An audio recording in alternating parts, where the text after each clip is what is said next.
Last Monday, the Balearic Islands were allowed. Last Monday, the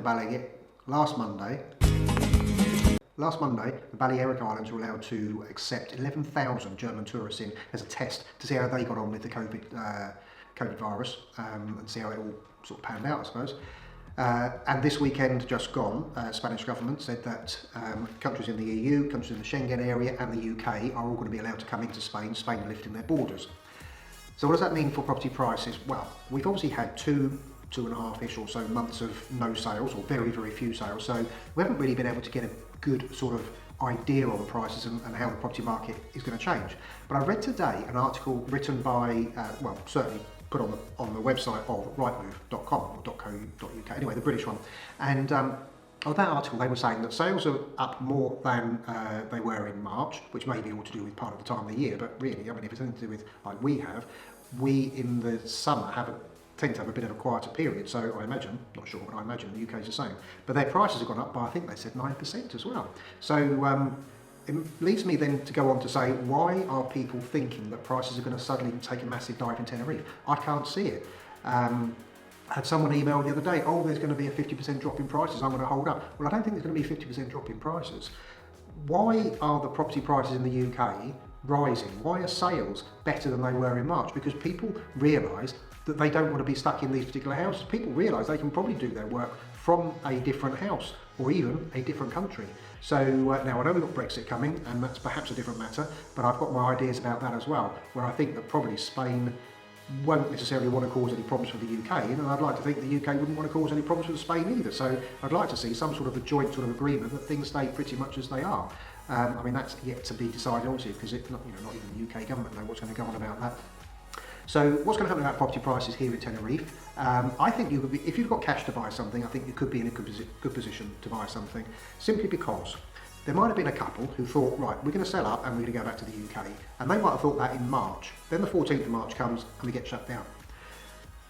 No sales happen, no one's allowed to come over to view their property, and they're thinking, oh, we really wanted to get back. Okay, what we'll do then is, when people start coming over, we'll drop our price to such a great price that someone has to buy it straight away, and then we can go back to UK, because if there's a second outbreak of the virus, we don't want to be stuck here. Now, maybe they're thinking that.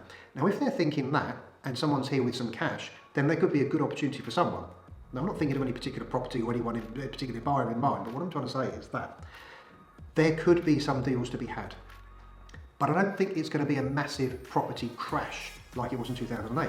2008, there was a major difference. The banks were lending to people that didn't have any money. The banks were lending too much money to those that did have some money. There was hardly or no equity in property. The banks were closing. Big businesses were closing as well. So the whole thing in 2008, the whole economy was totally different to what it is now. Of course, there's going to be some desperate times. Of course, we're going to have some bad news ahead of us. But a 50% crash in prices, I can't see it. I'm thinking maybe 10, maybe 20%. One of the other things I thought about was, if, let's say, George and Mildred, who have just said we're going to sell at the start of March, and they didn't, and now they're going to sell quickly in case there's a second outbreak, so they want to sell theirs at a good price. Well, you might say that if they sell theirs for, let's say, €50,000 less than perhaps market value, then the next one along that's for sale in that complex, they might be told, perhaps by another buyer, well, that one sold for X, so why aren't you selling yours for X? Well, I mean, obviously the answer is they were keen to sell, they wanted to get back to their home country. Doesn't necessarily mean that this one then has to be sold for that price, but it might have an effect in prices. But again, I can't see, honestly, I can't see any real reason why property prices in Tenerife have to take a massive dive. Now, don't forget, if you are thinking about buying property and there's a deal to be had, such as, let's say, George and Mildred, or whoever we were saying that earlier, I didn't give them a name earlier, but let's just call them George and Mildred, they want to sell urgently, maybe before the second outbreak comes, if there's going to be one, then don't forget that we will go and do a virtual viewing. You know, I'll do videos of all the properties that we take on ourselves.